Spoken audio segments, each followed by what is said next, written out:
We're getting our ass kicked by Raw. Welcome back, guys, to the SmackDown WWE 2K22 GM mode. We're playing as Shane McMahon. We're taking on our sister Stephanie McMahon. And just like her husband Triple H slept his way to 16 world titles, Stephanie McMahon, I think, is sleeping her way to the top of the rankings, the ratings war. They're almost 100,000 ahead of us, and now, well, the gap has been pretty consistent since week 5.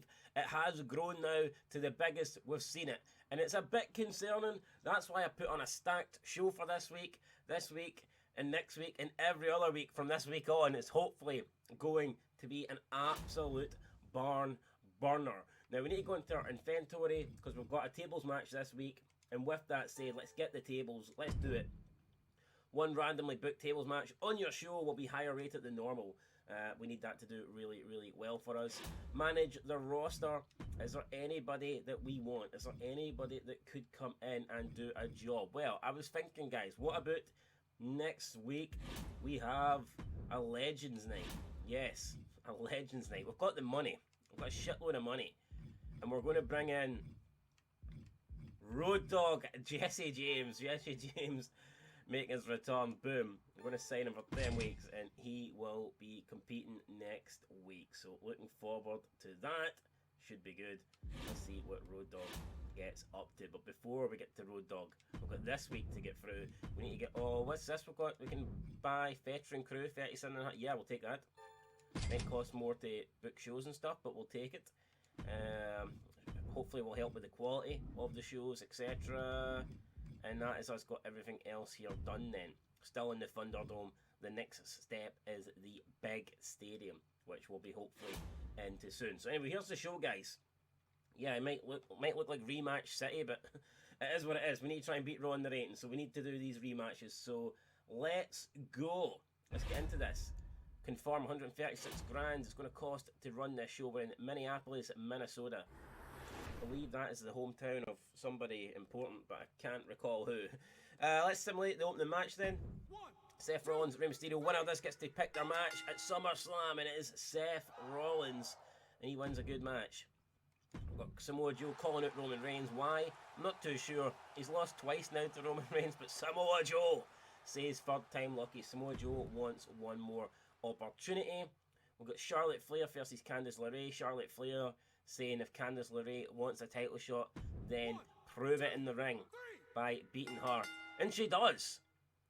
Candice LeRae actually beats Charlotte Flair, so therefore she earns herself a title shot at SummerSlam. Massive there for Candice LeRae. Sasha Banks calling out Nia Jax after last week, and gets the rivalry up to level 1. And in the main event, guys, it's the Scottish Warrior Drew McIntyre versus Otis in a tables match. Hopefully this will put this feud to bed. This should be the match that completely just, ends this. Last week, or 2 weeks ago, at the pay-per-view, it was a tag team table match. McIntyre powerbombed Otis through a table. Otis not happy. Otis thinks if it was one-on-one, that wouldn't have happened. So yeah, Otis now getting his chance to prove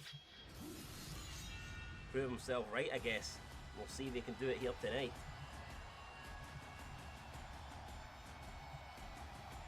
The Scottish Warrior is ready for battle. Brandishing the King's Blade. This is a man who fought his way all the way to the top of WWE.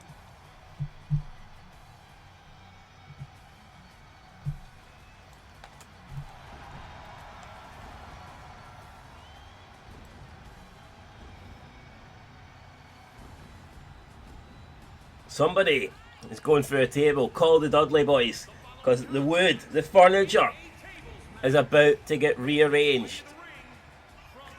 Drew McIntyre not looking too happy, looking like he's absolutely ready to rip someone's head off their shoulders. And it could be Otis. It could be Otis who's about to get it. And there he is. No neck, big neck, 10,000 chins. No neck, but 10 chins. That's what we're going to call Otis from now on. I was going to call him a physical specimen. I don't quite know if we'd go that far. But it is going to be hard, I think, to recapture, relive the glory of Payback and lift this guy up again. Putting him through a table once was pretty difficult. Let's see if Drew can do it again. Surely if Drew wins this, the feud's over, but if Otis wins it, then they might need a rubber match. We might need one more table match at the pay-per-view. Who knows? Otis went elbow. Otis got McIntyre up, spin them around, and Otis, look at the strength of Otis here. Impressive stuff, and then just plants McIntyre onto the mat. Drew McIntyre taking a bit of a pounding there from the big man. But Drew ducks underneath, counters Otis and Drew. Wait, going for a snapmare. Lifts him up. Drew McIntyre with a big boot to the face of the big man. Otis not liking the taste of that leather. Now into the corner, McIntyre. What's he going for here? Backing up, hits a big splash. And then a big shoulder tackle from behind, and Otis gets taken to the floor here. McIntyre sits him up, sit out spinebuster. What a move that was for McIntyre. McIntyre now could be looking at potentially finishing this one early. McIntyre with the table. Table's just been slid into the ring.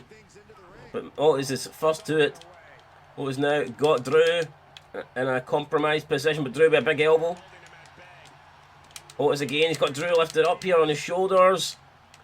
He just tosses Drew halfway across the ring again. Drew going for a clothesline. Otis ducks. And Otis with a big headbutt to the shoulders and then just launches him. Otis tossing Drew around the ring here as if he's a baby. And Drew is anything but a baby. Well, Otis does look like a big baby, to be fair. Drew now caught in a camel's clutch. Can he get out? Can he escape? Can he get away back to his feet here? Manages to go underneath Otis. And they go into the corner. What's Drew going for here? He's got Otis up, slams him on the mat. And now it's Drew going to the top rope. Didn't think we'd see this for Drew McIntyre. Big elbow drop from Drew. And Drew here could be maybe moments away from finishing this thing. He's got the table. He has got the table. Drew now running, trying it. Oh, and he just smashed it into Otis. And now Drew setting that thing up in the middle of the ring. Precarious position. Could somebody be going through this? Otis fighting back. Otis with a big shot to McIntyre. McIntyre manages to go behind. Oh, and hits a big DDT. Plants Otis with a massive DDT there. Otis again into the corner. Otis now on the top. Otis. The table's there. Drew McIntyre going to the top rope. Yeah, it could be a top rope superplex. Look at the strength of Drew McIntyre, but can he reach the table? But he can, Drew McIntyre. How impressive was that? Jesus Christ. Destroying Otis and hopefully putting an end to this feud once and for all. Drew McIntyre with the win. And who will Drew set his sights on next? Big win for Drew tonight. Finally should put the story between him and Otis to bed, you feel, with that win. I don't think there's any comeback now for Otis. I don't think Otis has much left to say. That's him being beaten multiple times now by Drew McIntyre. And Drew McIntyre perhaps just proving that he is not just better than Otis, but he could be the best on SmackDown in a 5-star match. So there you go, guys. That's exactly what we needed. If we cannot beat Raw based on this week's show, we'll probably never beat Raw. So let's get into it. Let's see what Raw done. The match card for them doesn't look great, but they do have a title main event, so that's always a bit of a concern. Opening match was good, 3 stars. Good promo there from Timothy Thatcher. We've got Kyle O'Reilly versus Austin Theory up next. Kyle O'Reilly wins. 1.5 stars, so that tells me that we've won. I just don't see how we lose now after Raw doing a 1.5 star match. This main event could be impressive, but even if it's 5 stars, I think we win this easy. And it's 4.5, so it was close to 5 stars. But I mean, we matched Raw in the opener, we smashed them in the mid card, and we edged them in the main event. So I think we should be beating Raw here by about 20,000 fans. That's my prediction, guys. tonight's SmackDown was amazing. You're damn right it was amazing. And we need to find something new now for Drew McIntyre because, you know, his fan change, only 29,000. Right, okay. Let's see what Raw done. We've got injury rehab, so that's good. Power card, injury rehab, Raw. Raw only got 5,000. Holy shit! So we beat Raw by about 24,000, which is great. But I'm surprised Raw's fan change was so low. Maybe you get to a certain amount of fans and then it's hard for your fans to keep going up. Maybe that's what Raw's done here. I mean, it wasn't a great show by Raw, but to only get 5,000 fans, I mean, that's really strange.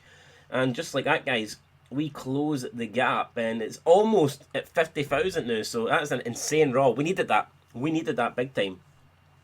And it delivered. 1 week until SummerSlam. I think you should put me in a match with Sheamus. Trust me on this. Kane wants Sheamus. We'll give him a chance, but I'm not convinced it's going to go anywhere. Roman Reigns, your tribal chief here, is really psyched for this upcoming. Can't wait to put on a great show. Okay, Roman Reigns. Interesting. So we need to find something for Roman Reigns. We've got a new goal, Commissioner Goal. Book your least popular failable superstar for a match this week. We might try that, guys. We might try that. Tune into the next episode to see if we please Triple H, to see if we book the most least popular, if that made any sense, the most least popular available star on our roster. Not too sure who it is yet. We'll need to do a quick check, and then we'll see if we can get them in a match. It's the last week before SummerSlam. Any build that we've got going, we need to try and amplify it up and try and get the best match possible at the pay-per-view. Anyway, guys, that's it. Thanks for watching. We'll catch you next time here on Fog Wrestling. Till then, though, like and subscribe, comment down below, share this video, and I'll catch you later. Peace.